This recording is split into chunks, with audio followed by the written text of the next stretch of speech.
Welcome back to another episode of Rock Boys Football. Early Tuesday morning, Lincoln Riley, this USC program, landed another commitment in the 2025 class, coming from three-star cornerback Trestin Castro from the state of California. And when you dive into Trestin Castro, the film is absolutely incredible. From a guy like Trestin Castro, a guy that, probably doesn't have the elite athletic traits that some of those top cornerbacks in this 2025 class have. But when you turn on the film, such a strong understanding of how to play that position, extremely smooth operator. And that's something that we've talked about for USC on the recruiting trail over the last couple of months. This new staff is valuing guys that have shown it Friday nights on the football field, right? There are a lot of cornerbacks that have all those elite athletic traits, but maybe it doesn't translate to the football field as much as you would like. A guy like Damani Jackson comes to mind, coming from Mater Dei, a guy that, track times were there, length was there, but never really kind of produced on the football field. A guy like Trestin Castro, not necessarily the insane track times and athletic traits that a guy like Damani Jackson has, but when you turn on the film, this is a cornerback that is extremely polished. He's extremely smooth and a very, very good guy in terms of the ball skills that he brings to the table. 18 pass breakups, 11 interceptions the last 2 years of his high school career, and kind of checks the boxes that Dan Lynn and Doug Belk want in those cornerbacks, right? Long cornerbacks that can operate in a lot of different schemes.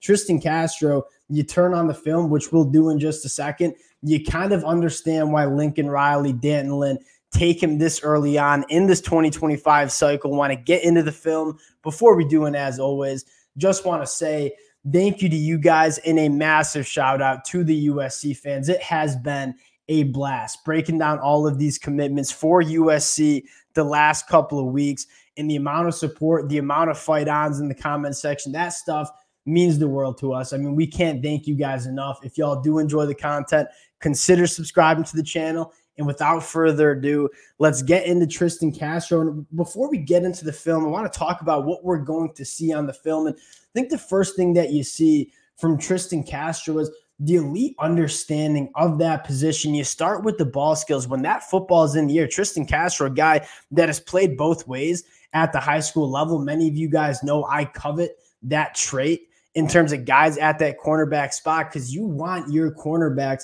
having kind of confidence and familiarity with playing the football in the air. You see a lot of elite cornerbacks that have all those elite testing numbers, but don't really have the ball skills. So when that football is in the air, yeah, they might be in the hip pocket of that wide receiver, but are not comfortable playing the football. Trestin Castro, extremely comfortable going up, playing the football, but more importantly, you see the IQ of this kid. He's extremely smooth in his transitions, right? Coming in and out of breaks, keeping his eyes on the quarterback, breaking on footballs.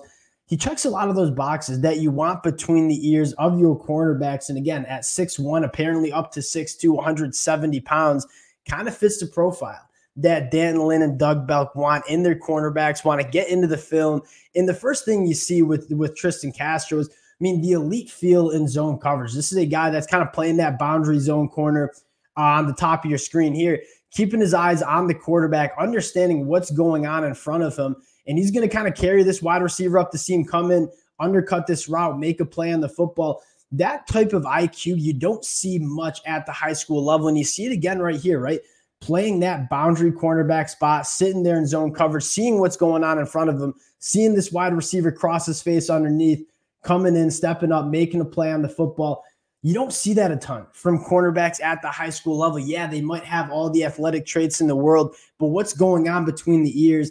Trestin Castro just seems elite in that department. You take a look at this play. This is the ball skills, right? This is a ball that had kind of 50-50 ball. Trestin Castro having that familiarity, playing that wide receiver role. He is extremely comfortable playing the football with it in the air, going up, making a play. This is a guy that when you look at Dan Lynn, what he wants to do on the defensive side of the football, one of those things is turning the football over. Trestin Castro, with the ball skills that he has, certainly going to play a role in forcing those turnovers for this USC defense. This play, not really sure what's going on here. A little fake field goal thrown up, kind of just a jump ball here. Trestin Castro going to be the guy to come and bring it down. Trestin Castro, a lot of different ways that he impacts the game. The next couple of reps, though, are probably some of the more impressive reps that you see in terms of, hey, when that football is in the air, we talk about the ball skills. This is when you see a lot of cornerbacks panic. They go through the wide receiver. They pick up those pass interference calls. Trestin Castro, elite ability to just avoid contact, go find the football, get his hand on it, and break it up. Really good feel. He appears to have really, really long arms as well, which no doubt Danton Lynn, Lincoln Riley really coveting. Ball skills, making a play on the football, not drawing the pass interference. You see him do it all over the film. Again, a guy that has 18 pass breakups, 11 interceptions over the last 2 years. Quick twitch in terms of getting downhill, breaking on the football. That's what you see with Trestin Castro, which is, again, when you're talking about a cornerback with the amount of length that he has, you don't normally see these guys have the quick twitch, the ability to get downhill, break up passes. Trestin Castro certainly shows that on the film. Now, you take a look at what USC has in this 2025 class, and I mean, we've talked about it a lot. I am a massive fan of what they're doing on the recruiting trail. And the last 2 commitments we've talked about from the state of California, that was something that I was very critical of Lincoln Riley over the last 2 cycles in terms of just not getting it done in state. But you take a look at what this class is comprised of. I mean, you go down to the state of Georgia.